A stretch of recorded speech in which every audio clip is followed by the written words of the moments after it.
The Philippines is a spectacular country where you can take in gorgeous landscapes, connect with local wildlife, and film the most beautiful things. I spent a month traveling around the islands and seeking out some of the best adventures the Philippines has to offer. I also created 9 vlogs and blog posts that further elaborate on each of these experiences. And for those of you interested in filming in the Philippines, I created a document just for you called Things I Wish I Knew About Filming in the Philippines. You can find the link for that free download, plus information on the gear I used to film this video at amay.tv or in the video description below. And now, my top 10 things to do in the Philippines. Go island hopping. Island hopping is pretty much the main thing to do in the Philippines, and it's the best way to see the breathtaking natural side of the country. Island hopping will lead you to discover exquisite hidden lagoons, relaxing small island beaches, classic scenic overlooks, life underwater, and more. You would first travel to a launching point. Some of the best ones are on the island of Coron and also in the town of El Nido, located on the island of Palawan. From there, you can book a number of different island hopping tours. In El Nido, they were called tours A, B, C, and D. We chose A. It's kind of hard to choose just based on these photos, but it seemed to be more lagoons and then a beach, so pretty well-rounded. Tour C is the second most popular. I heard it has better snorkeling sites. Your island hopping tour will cost anywhere from $20 to $50 depending on how many people you have to a boat. The most popular boat is the traditional Philippines bunka boat, which is easy to climb off of to explore the underwater landscape and Philippine sea life. You may even find yourself on a mini hike. Site number 2, we're climbing up one of these mountainous cliffs to see some amazing views. I love Palawan! Your tour will likely include a fresh lunch of seafood, fruits, and salads, along with super helpful guides and knowledgeable boat staff. In fact, you'll find all through the Philippines extremely friendly and caring locals and tour guides. Awesome. Thank you, Ricky. Bye. Hike the ancient rice terraces of Banaue. High in the mountains and centered on the main island of Luzon, you'll find the sweeping Cordillera region and an area known as Banaue. The region hangs on to many Filipino cultural traditions, and the main reason to visit is for a hike through its ancient rice terraces. The terraces are a UNESCO World Heritage Site and were built into the mountainside at least a millennium ago. With a local guide, you can hike through the rustic villages centered inside them and learn about rural life in the Philippines.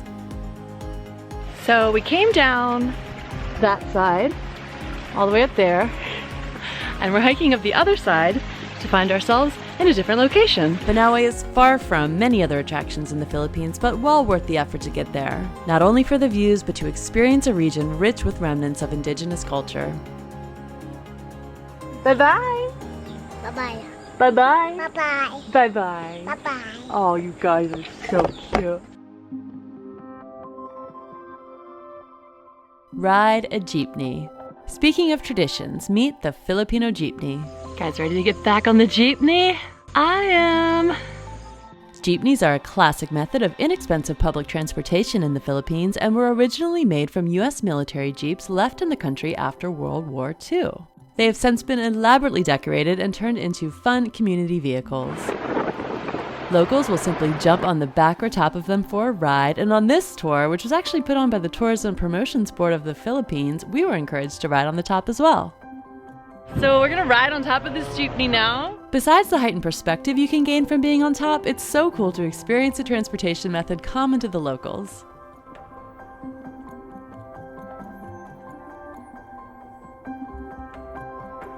Visit the underground river of Puerto Princesa. There's bats! The underground river is a rare, naturally occurring river that runs through a cave in the town of Puerto Princesa. Visitors come here to experience a cave tour by canoe and peek in on its local residents, cave bats. Most tours cost about $30 US. They begin in Puerto Princesa, include the 2-hour drive north, along with a guide, admission to the river, and lunch. All right, we are at the point of departure, the dispatching area. Once you have your boat, you will be whisked across the water to an island that is very much inhabited by wild monkeys. Tourists are warned they can be quite aggressive in trying to get their hands on your snacks and belongings, so everything should remain zipped tight. The monkeys didn't seem too excited to me, and certainly weren't the slightest bit interested in me or my camera. Alright, so we've got hard hats. I don't think it's dangerous, I think it's just precaution. The tour takes every precaution to keep you safe and keep the cave undisturbed. It is a silent tour with an audio device telling you facts about the cave's unique structures and ecosystem. This one is extra fancy. I've got the Luma Cube here to help light the way. And again, if you're interested in learning about the gear I used to film this video, check out ame.tv/shop. We survived, and that was so cool.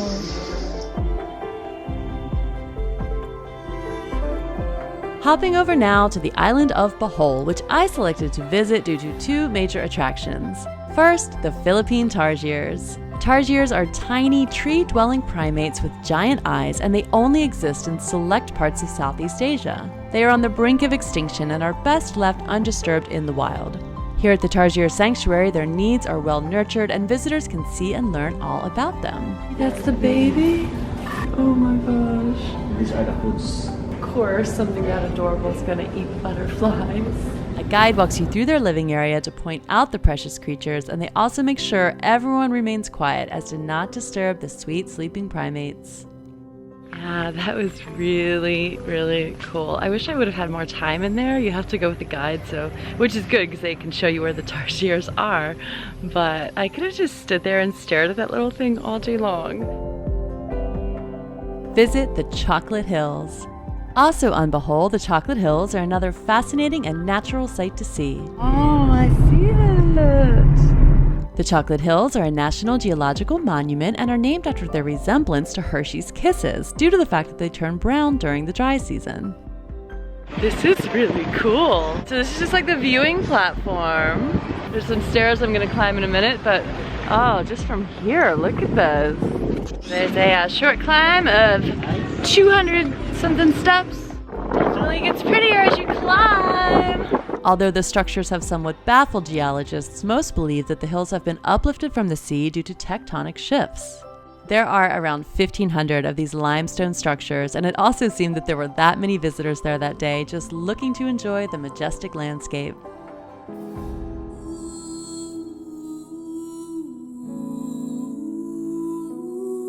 Go ziplining.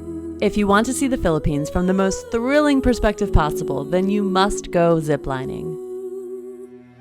So I wasn't actually planning this, but I'm gonna do a zip line.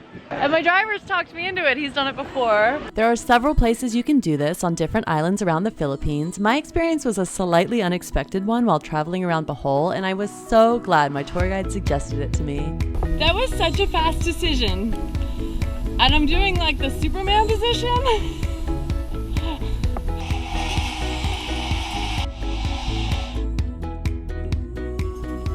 Where are you from? California. Oh my gosh! Ah! Hi! Oh my god! Ah!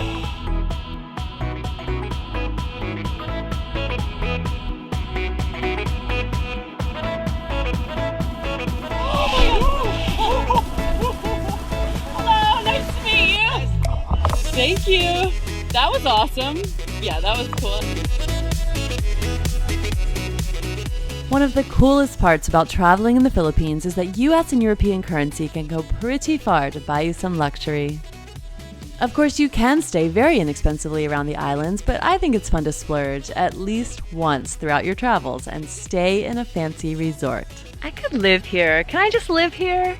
The Blue Water Resorts offer 3 locations and was kind enough to host me on both Panglao and Sumalan. While a resort like this could cost thousands in the States, the prices here are quite affordable. I'll add a link to this delightful resort in the video description and on the blog post at ame.tv so you can check out the current rates. So they've got gardens and games and playgrounds and just beautifully landscaped areas. Lots and lots of nature, which I love. And I'm heading over to the restaurant where there is a second pool, and it also leads out to the beach. It's like this little stairway leads us straight into the ocean. I'm okay with that. Hello, ocean.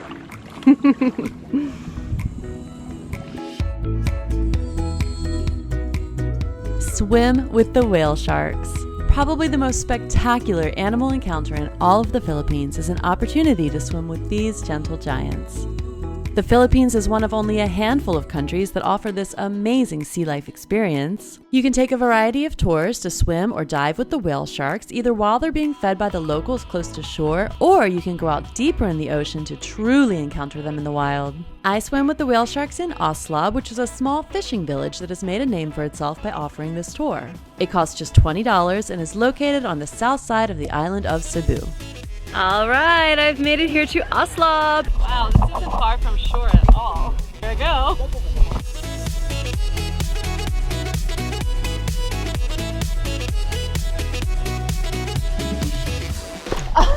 Okay, no big deal.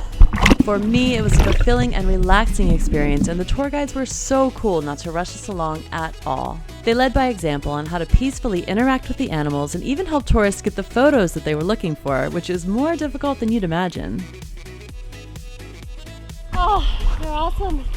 This just feels so peaceful. Everyone's having so much fun. You guys are great. You guys are the best. If you'd really like to learn more about swimming with the whale sharks of the Philippines, my friend, the Traveling Clat, has made a full documentary with everything you need to know, so I will link to that below. While visiting the Philippines, you're going to want to photograph and film everything. Even if you're not a travel vlogger, the islands here are so visually stunning, you'll likely be grabbing for your camera at every turn. So which is the best camera to bring?